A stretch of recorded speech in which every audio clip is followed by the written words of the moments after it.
Well, hello, everyone. Want to be inspired by extraordinary courage? Well, you're in the right place. Come enjoy the compelling real life stories and educational information of these modern day heroes. Welcome to a good place where truth and integrity meet, where I will be introducing you to today's premier whistleblowers, educators, authors, journalists, humanitarians, celebrities, and downright interesting people. And they all have one thing in common: they are people of truth and integrity. So, everyone out there needs to stay tuned for my incredible next guest, my courageous friend, Heidi Weber. Heidi holds a CMA, EMT, BS, AAS, CLC, and she has been credited as the first woman whistleblower to take on and win a legal case in jury trial against a large national for profit college network accused of targeting students and military. From her Midwest upbringing on a farm to becoming a college program dean, her compelling story was featured as a season 1 finale of CBS Whistleblower with Alex Ferrer. She experienced extreme retaliation that sounds almost something out of a Hollywood movie. Her brake lines were cut, her car windows were shot out, she received threatening phone calls, and when that her daughter answered, she was followed and fired from her job after just trying to do the right thing. Now she works to advocate for whistleblowers as an associate producer and story consultant to the show and has become a noted speaker, trainer, legal client, advocate, peer, and business advisor coach who writes and speaks nationally on whistleblowing, the process, ethics, employment risk, and individual company global responsibility with genuine proven profitability and effective innovative solutions. So, Heidi, welcome to the show. Thank you so much for having me. Boy, that was really a mouthful for you. It was. Lots of stuff going on. Yeah, well, you've had such an interesting life, and it's such a compelling story. So we should just jump right in because we have an hour and we have a lot to cover. So I guess let's start at what you feel the beginning of this, I don't want to say adventure, the beginning of this story.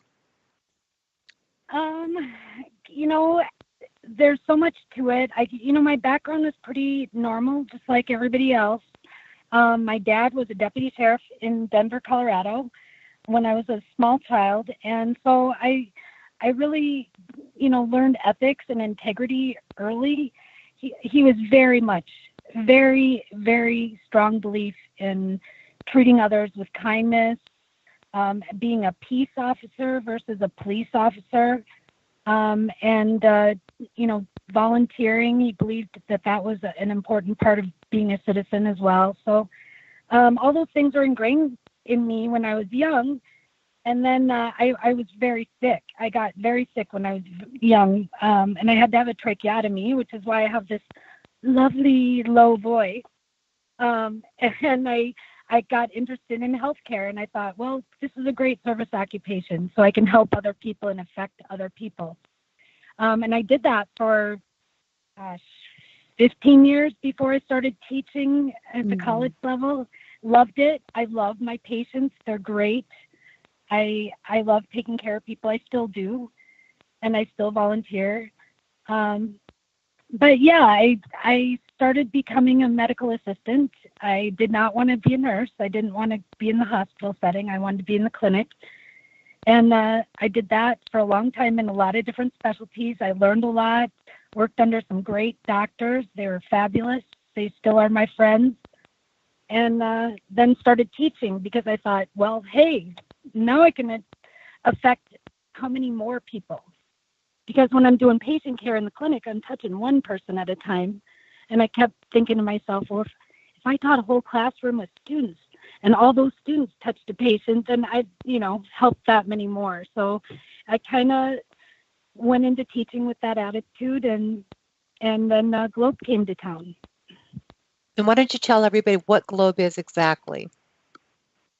Globe University was, and I say that smiling, was a for-profit national chain of colleges. And by for-profit, I mean that they're privately owned and they are out for profit by a business owner or some, board in that way. So it's different from the hallowed halls of education that you think of when you think of like Cornell or Yale, those sorts of things. So, or even a state school. So these are very different. The colleges function on a different way. They're usually accredited differently. And but yet they try and market themselves. So remember back in the day, there was like a commercial for these schools every 2 seconds on a channel during the day. And we used to joke, if Maury's on and there's a school ad or commercial running, you probably want to, think twice about going there or really investigate it, the school. So while there are a lot of for-profit schools that do good work and turn out good students, Globe wasn't one of them after I started working there and seeing that. And who were they targeting? Oh, I'm sorry to interrupt you. It's very interesting. The people they were targeting to enroll.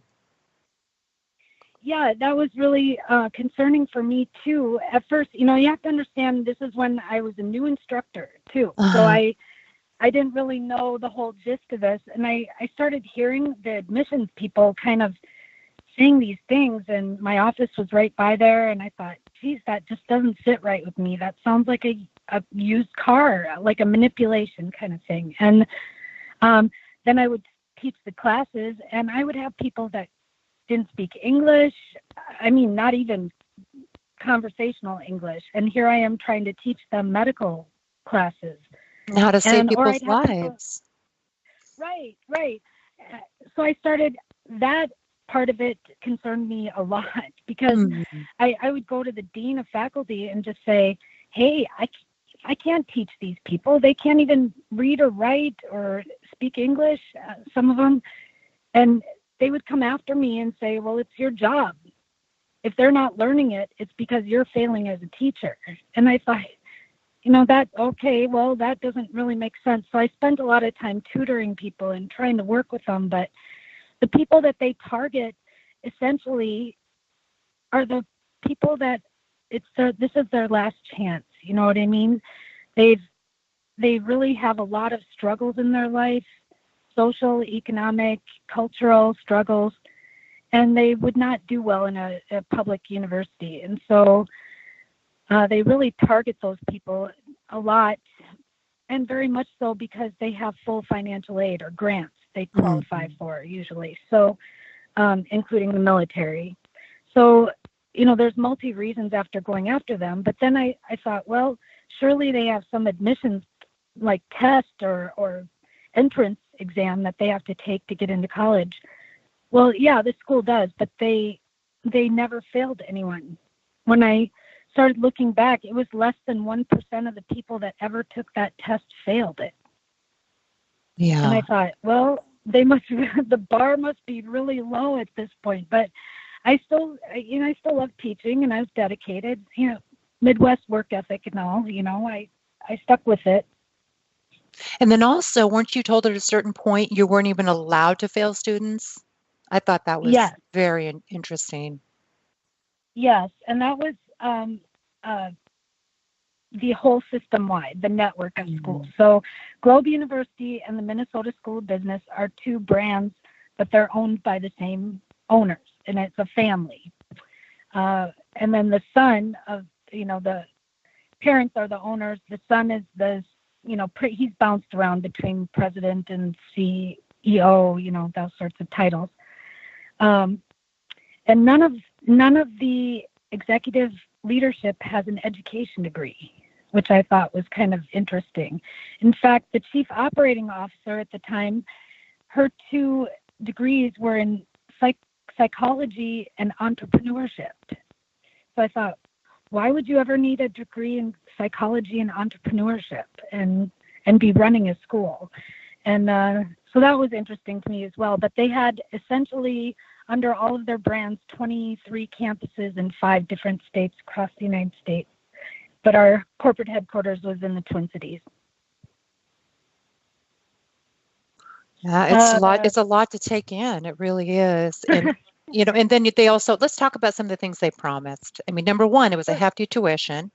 And they said, basically, I remember them saying, or them telling you in your interview that they lied to the students about the ability to transfer credits, and they were really looking for the military people so they could get those loans, get that government money. And that's our tax monies. They were milking our tax monies. Absolutely, they were doing that, and very purposefully, in my opinion. Of course, they'll argue maybe that they were not doing that, but it was very, very obvious in the corporate environment. And here I'm a girl from South Dakota. I grew up on a farm, and I'm in this corporate environment all of a sudden, and I'm thinking everybody is going to be, the way I am, and they definitely were not. And I started seeing, the grants and the financial aid taking priority in students, how long they were there, and if they graduated, and they had to meet some metrics, to keep the doors open. But essentially, they got away with a lot. They could write their own rules under their accreditation because they had their buddies in a peer accreditation type situation. So the people that were supposed to police each other are friends. Well, you pass us, we'll pass you. You rub our back, we'll rub yours type thing. And that has all changed now too. And I'd like to say that I had something to do with that whole climate changing, or at least, helping it along a little bit. But yeah, that's one of the things about whistleblowers. I always say they often are the catalyst for much needed change. We could talk about that for just a second here. It is a very noble thing. You think to yourself, I'm going to be somebody that's going to do it right to fix this and help all these people. And that really is what kept me going through that whole process. And being a whistleblower is easily the most horrible, soul-crushing thing you could ever go through as a person. And my case was a little different because it was public all the way through. So for 3.5 years, my name is out there. People are contacting me, and usually it's for good. I got to say, it's for good mostly, but it's just very difficult because they're protected. The people at the school are protected under this corporate umbrella, and here you are out there. You're exposed for everybody. My family, my kids. It was a very hard thing, and for them to go up and go all the way through trial was unbelievable. So, but before that, let's circle back a little bit, because there's a lot of really interesting information in there that I would really like people to hear. So you'd gone to the dean and nothing happened. So then you didn't follow the chain of command. You went straight to the president. So let's kind of talk about that and the events that unfolded after that. Well, before that happened, when I went to the dean of faculty, that was on the campus level. That was before I got promoted to dean. That was where I, first started seeing all these things going on when I was still teaching. Then the dean of the entire program, medical program, that job became open. And I thought, here's my chance. Here's my chance to change this. I have the experience, I have the education, I have the credentials. I'm going to apply for this job. And I have to relocate my family to a different state, but I'm applying for it. So I did that. I applied, and they got back to me on my birthday of all days. So that's why I'll never forget the day I got hired, because it was my birthday, and it was in January, obviously. And they made me move up there without my family, and I had nowhere to live. They made me stay with one of the single IT guys in his attic.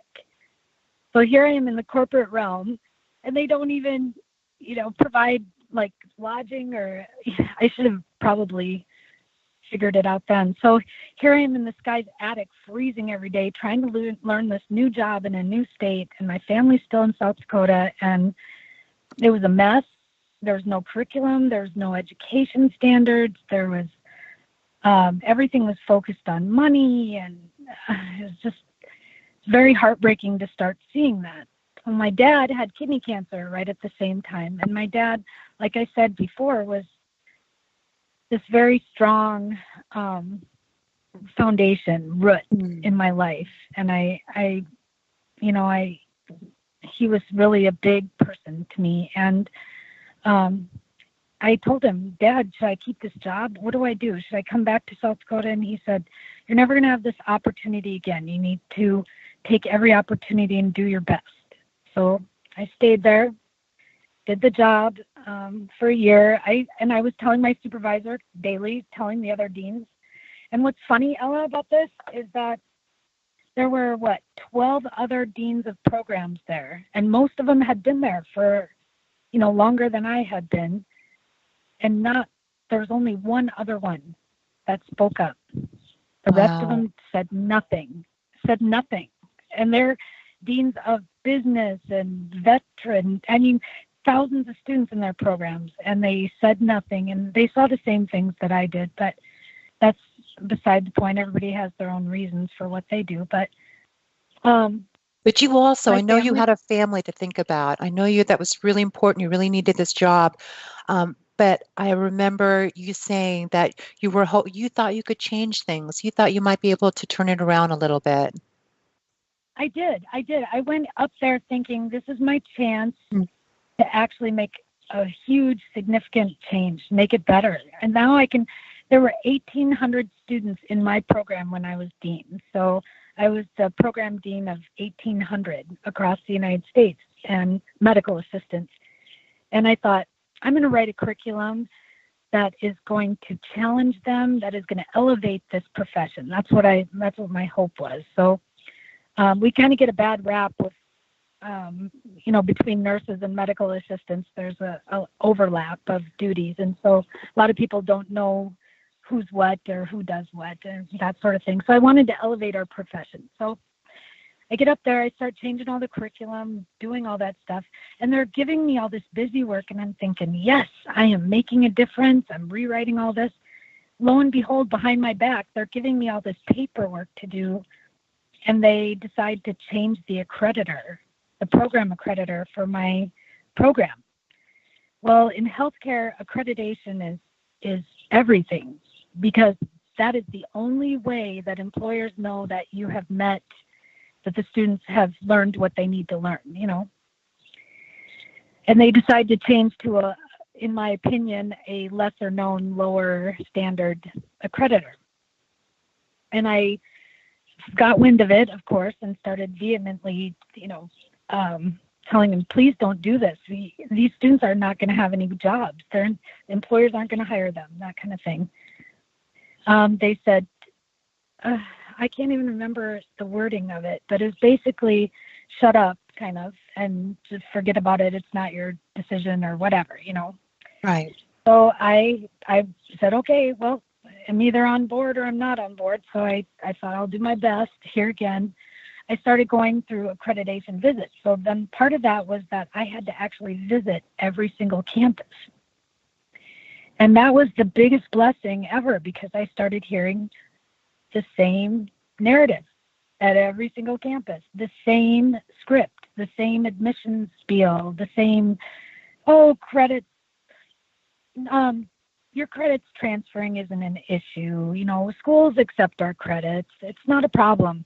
Don't worry about that now, though. You're not transferring schools now. And accreditation doesn't matter. It's the fact that you went to a college. That's what's important. And you graduated and you're successful. I mean, all this hokey stuff that was complete BS. And I thought, well, they have to be trained this way, because every single campus, it's the same script. And I started auditing student records and finding that the numbers weren't meshing with what was being reported. And I thought, this is really odd. One campus in North Dakota, right on the border, was 23% off of what was being reported. The numbers were 23% off.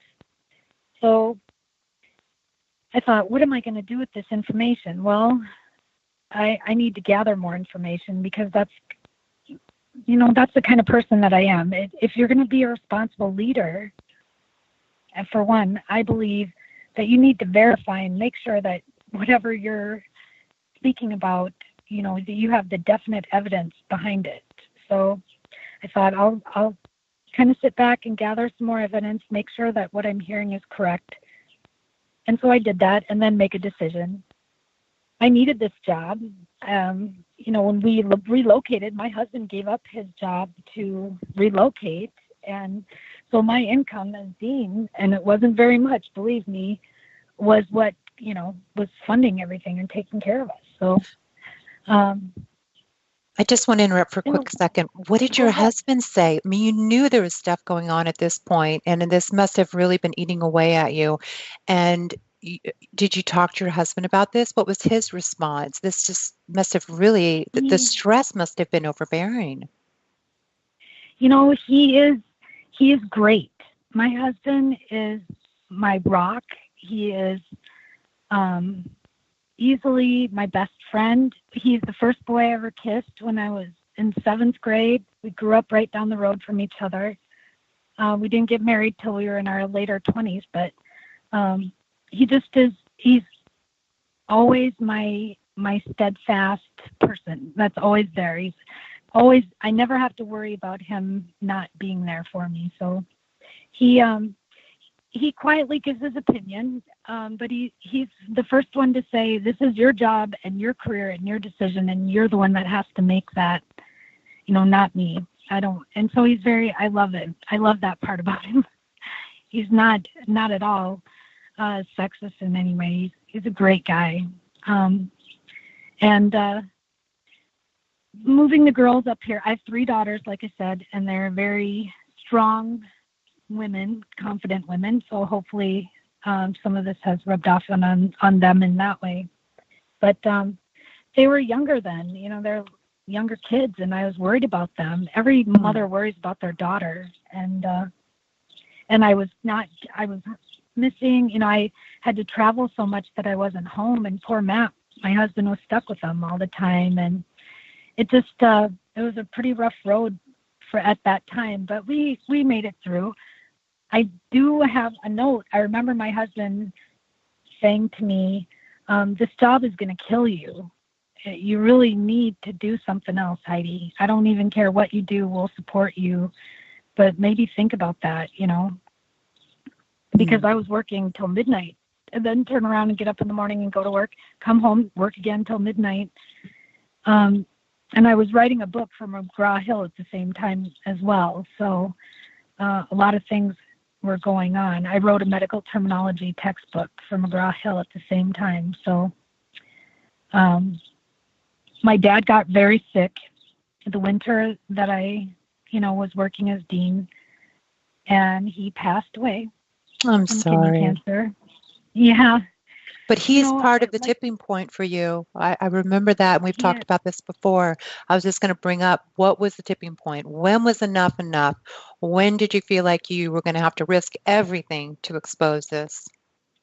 Well, like I said, when your rent and your food and everything is coming from this job, that's a very difficult thing to sit there and say, what do I do with this? What do I do with this information?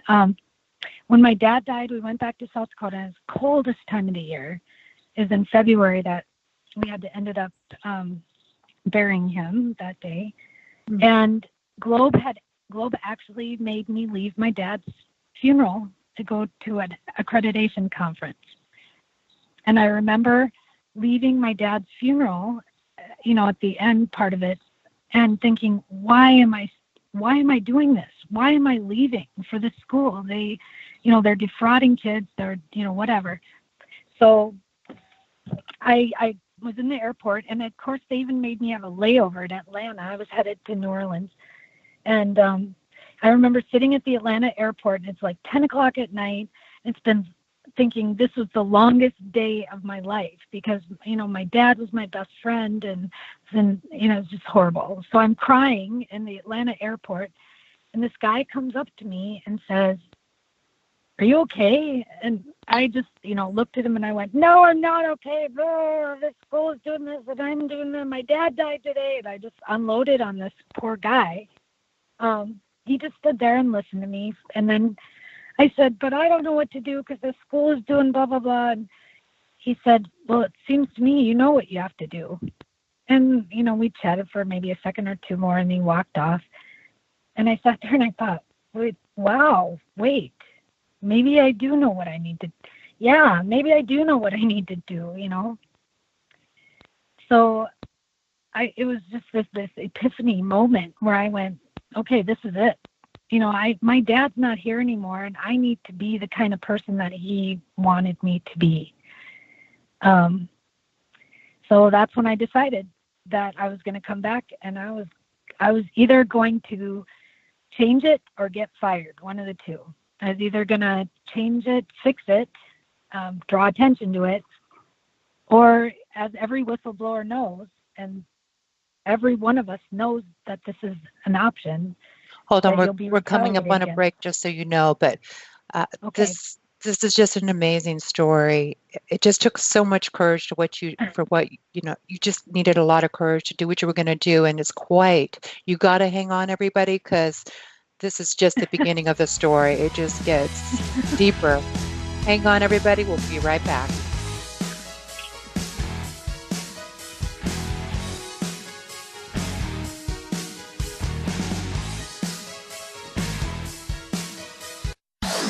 No hate, no hype, no fear. We are DFR, your protection from deception.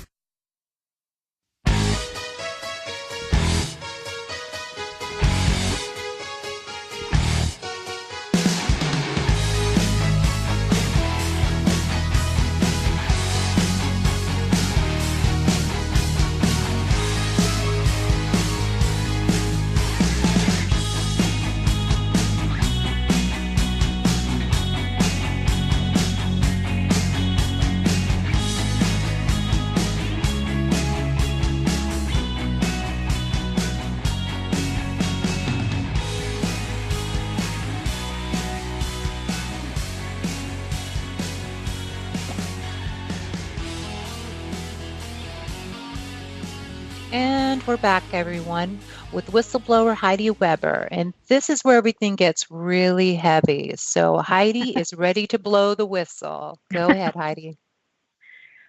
Yep. So after my airport incident, I made the decision to go forward full force. I started with my supervisor, and I started documenting every single thing, saving emails. And it got a little bit scary because there were times where I had a flash drive and I'm trying to download everything off my computer, to take it home so that I would have this body of evidence to support what I was saying. So my direct supervisor would say, oh, yeah, well, that's really not your decision to make, and that you really don't know, and blah, blah, blah. And she would kind of, push me off, which I expected because she had been doing that for the last year before that as well. And I went further. I walked all the way down the hallway to the president's office after I'd had a visit with the provost, who basically threatened me couple of times that I met with him. And essentially, and I don't have the exact words, but he essentially said, you either shut up and do your job or your job could be in jeopardy. So to me, that was a very obvious threat. It felt like a threat that day, and he was yelling at me, and there were witnesses. So I walked right down the hallway through the chain of people. I was, like Alex said on the show, I was really rocking the boat because I had made a decision, and I thought, I have 1,800 students to protect, and this mama bear is not taking it anymore. So I went down to the president's office, knocked on his door, and, politely said hello. I said, I really need to talk to you. And actually, the president, the son of the owners, is a very nice gentleman, very clueless as to what's going on. I think, I think he really has no grasp or had no grasp of what was really going on. So I'm telling him all these stories, and I'm telling him everything. I'm spilling it to him. And he says, let's schedule 3 meetings for all the corporate leadership to hear what you have to say. And I said, fabulous. That would be absolutely perfect. So we walked down, we scheduled 3 meetings, and every single leader of the entire network of schools was at those meetings, either one or the other. So all 3 meetings, I sat there and lined out. These numbers are not coming up right. We're doing background checks, felony background checks on people right before they graduate. We should be doing it at the beginning of their program because they're never going to be able to work in this field if they have a felony. no externship spots, the change in accreditation, the employers not wanting to hire people, counting people as being hired in their field when they're working at Walmart. There's just a whole list of all these things that were going on at the school. And everybody sat there, and I kept talking, and I'm looking at the room, and they're all looking at me like this is no surprise. They're very apathetic. They're very no reaction at all. And I thought, wow, this is really amazing. And I'm trying to tell them with all the passion that I can, you are going to get sued by students. That's what's going to happen here. This is fraud. You use those terms directly. And they just still sat there and looked at me, didn't really say a lot. And then I kind of went home and I told my husband, well, I wonder what will happen, because I had just had a positive performance review. So right before all this happened, like 2 weeks, as a matter of fact, before I went to the president, I had gotten my annual review with a raise, and my performance review was stellar. It was great, and I got a raise. So I thought, maybe they won't fire me. I had just gotten this performance review. But no, 3 days after the last meeting, I was let go. I was given a paper to sign on the spot that said that not only could I never talk about anything that I had learned at the school, but my husband. This paperwork, they were even trying to get my husband to be gagged on that too. So, of course, I pleasantly, well, I was probably thinking to myself what they could do with their paper, but I had asked them if I could just keep it and read it.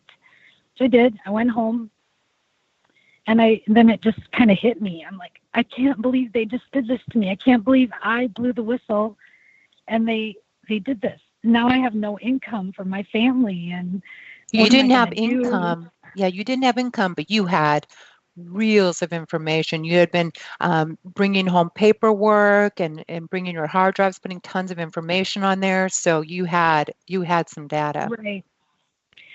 I did, but there's still something. It's still very difficult to be, of course, targeted right. Like that when you haven't done anything wrong. And I think I said that, in the show as well. You get angry and you want to change things, mm-hmm. and then that happens, and you're like, I was, a basket case probably for a week. My poor husband had to make sure that I was okay, because I'm like, I can't believe they did this, Right. And my income, what are we going to do? Blah, blah, blah. Then I got mad again. Then my anger gene came out again, and I went, how dare they do this to me? I'm trying to make this better, and I was a good employee, and I was loyal, and, so I started contacting whistleblower attorneys, because I knew I had all this evidence, and I knew that if they were going to do this to me, then I was going to have to go external with it. So 2 whistleblower attorneys politely told me that I could give them $10,000 retainer, but both of them said, you'll never win a whistleblower case in Minnesota. The law is too strict here. And I was kind of dejected, and I thought, nope, I'm not giving up. I'm not going to give up on this. And I finally found my attorney, Clayton Hallinan, in Minneapolis, and he was amazing. He sat there and listened to my story for about 2 seconds when I was there, and he looked at me, and he said, yep, I'm taking your case. Then he'd leave, and then he'd come back again, listen some more. Yep, still taking your case. Very, very brilliant, but he runs about 100 miles an hour. Signed paperwork, and we brought him all my evidence, and he was very pleased with it. Said, well, they'll never go to trial. They won't want that bad press. This will probably settle out of court at some point. So I got a different job. I went back to practicing as a medical assistant for half of what I was making. My husband was working double time, and we made it work. Just trying to make ends meet. And then things got ugly. Well, like I said earlier, yeah, in a state whistleblower case, which is what my case was, you are a you're public. All of your information is public. So anyone can see this. And of course, NPR jumped on it, and they were running some stories about my case and so forth, different media sources, the local CBS. So, and I thought, I am not going to hide either, because I have no reason to hide. So I granted interviews and just talked to them. The Minnesota State's Attorney General got a hold of me, and I met with her. And she just asked me some few simple questions, and she said that these schools were one of the ones that she was looking into because she'd had so many complaints. So right, I saw that. We just have 15 minutes. I just wanted to give you a heads up. Oh yeah, she said that she was going to use my evidence at some point after my case settled, and right.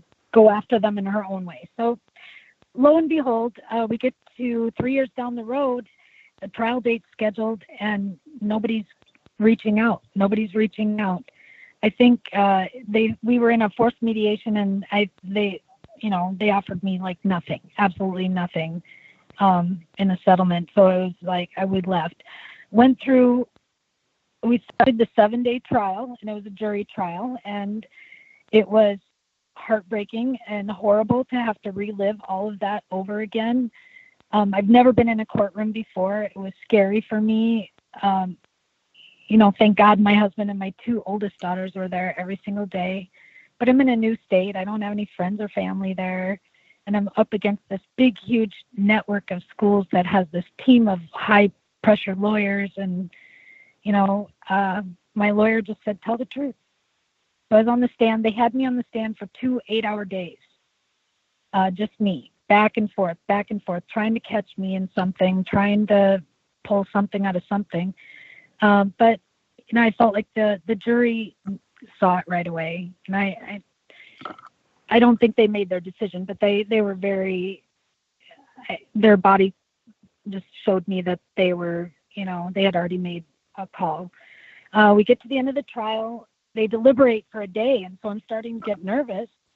Come back, and it was unanimous in my favor. So, but my award was very modest compared to what other whistleblowers get. And I get really upset when people say, oh my gosh, you got $400,000 or $500,000 or whatever it is. And I ask them, this is the one question I ask people who say, they think whistleblowers do it for the money or whatever. What if that was the last paycheck you were ever going to get again in your field? So think about that. Think about That's right. How far is $400,000 or $500,000 going to go if that's the last paycheck you ever receive in your field as an employee? And then you have to take 40% taxes out of that. And lawyers' fees, I'm sure. And something people don't Right. realize if they're new to this, what happens with whistleblowers is it's almost impossible to get a job if you're a whistleblower. Let me tell you. Yeah. It is.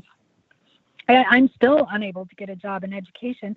But the problem is I still live in this area. I think if I moved outside of the Twin Cities area, I would have no problem getting an education job. But here I'm blacklisted with every single school. I would go through interviews. They'd be very excited. I'd get to the second interview. They'd find out who I was. Oh, sorry, we don't have a place for you. Right. It's very hard. And you don't. So when you get the settlement, and believe me, I'm beyond grateful to them every single day. In fact, I'm friends with the foreman of my jury. She actually watched the premiere of my show with me. She came over and watched it. Aww, so, made some and friendships. I teased her and I said, you got the reality show version. And she said, we sure did. But she said, you're a very ethical woman, and we could all tell that. And we wanted to make sure that justice was done, is what she said to me, which makes me cry every time I hear it. So, so that's I do want them to hear about what happened. Like, I was shocked. I can't believe what people in corporations and companies stoop to. Like, from what I understand, one of the first things that happened is your husband's, and I don't know the timeline, your husband's brake lines were cut. That's just, that frightened me to hear that.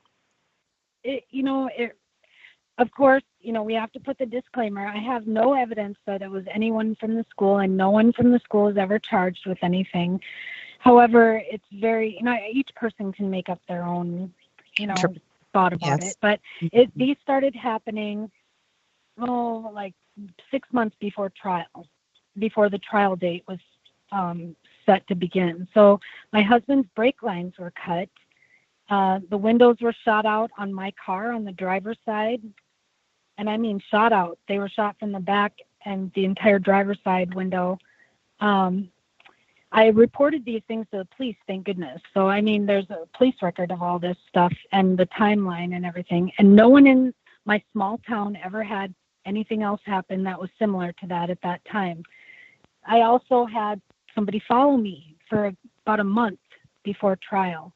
And not just intimidating following, not aggressive, but it'd be a white pickup and it was behind me all the time. Day, night, it didn't matter. Then they'd stay far back enough that I couldn't get a plate. One of my daughters got a threatening phone call saying, be careful, or, watch what you're doing, that kind of thing. It was very scary, very scary. And your windows were shot out. I mean, what are the chances? Right. That's just too many horrific things happening at once. Well, yeah. I mean, there's no way that you can sit there and, at the time though, we weren't overly frightened. I mean, it was like one thing happened and we thought, oh, it's a coincidence, blah, blah, blah. Although that crossed my mind, that's a coincidence. But then when you start adding them all together, I'm going, oh my God, I have girls that are young teenagers. This is scary for me, not so much for me, but for them. I think, oh my gosh. And then somebody said, well, why would the school do that to you? They wouldn't care. They don't.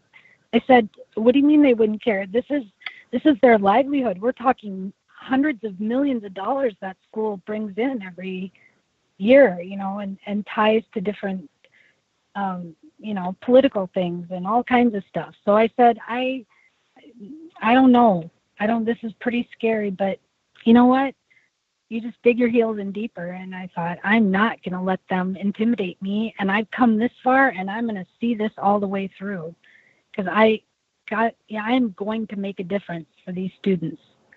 And, the Attorney General, after my trial's over and after the appeals process, because of course the school appealed it all the way to the state Supreme Court, which upheld my verdict, then she went after it. The Attorney General of Minnesota went after these schools and essentially shut them down using the evidence from my trial, so that I had gathered on different charges. She had shut them down or prosecuted them on fraud in a different program, but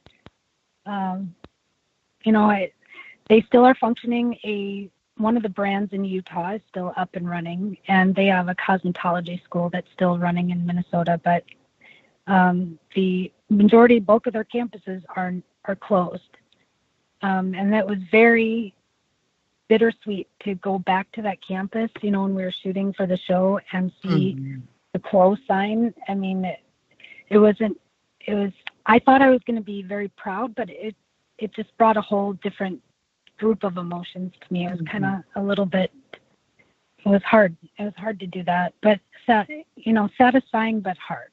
I don't know how else to explain that, but you're right. You can't get a job. It's very difficult. People look at you two ways. Either you're a villain, you're a snitch, you're a tattletale, blabbermouth, rat, traitor. Says a lot about them. Says a lot about their character if they think that. Well, yeah, but I think it's just this negative stigma behind whistleblowing. That if you look up thesaurus.com, look up whistleblower. There's not one positive word on a thesaurus.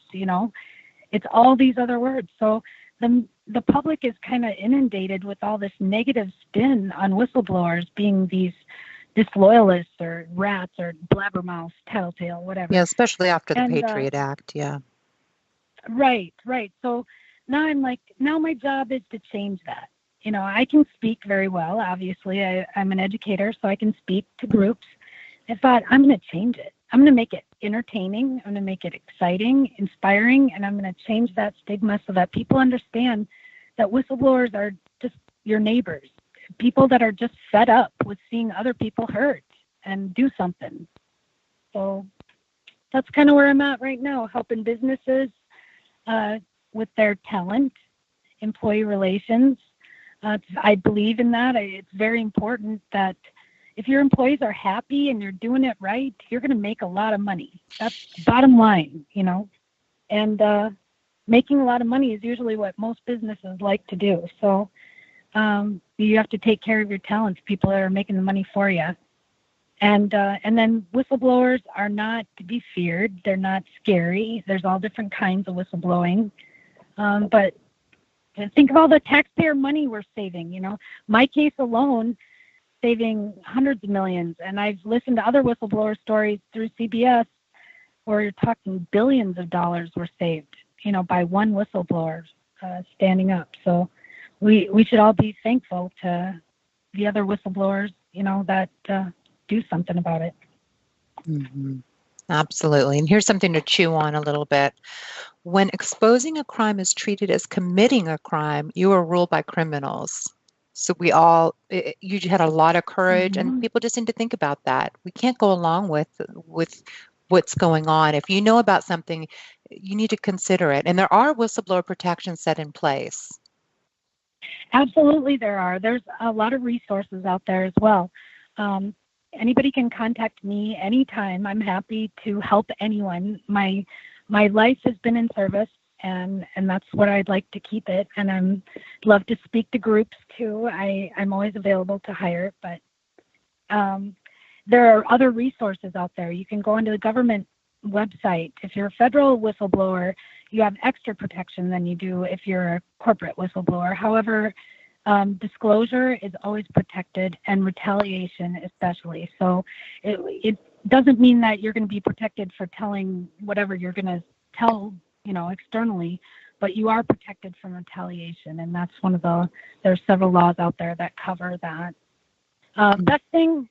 My best piece of advice, find a whistleblower attorney and keep finding one until you find one that's going to listen to you, for sure. And there's a ton of them. I'm connected to many of them. And who I had on last week was Jackie Garrick, and she adores you too. Oh, I love her. Yeah, I do too. Whistleblowers of America.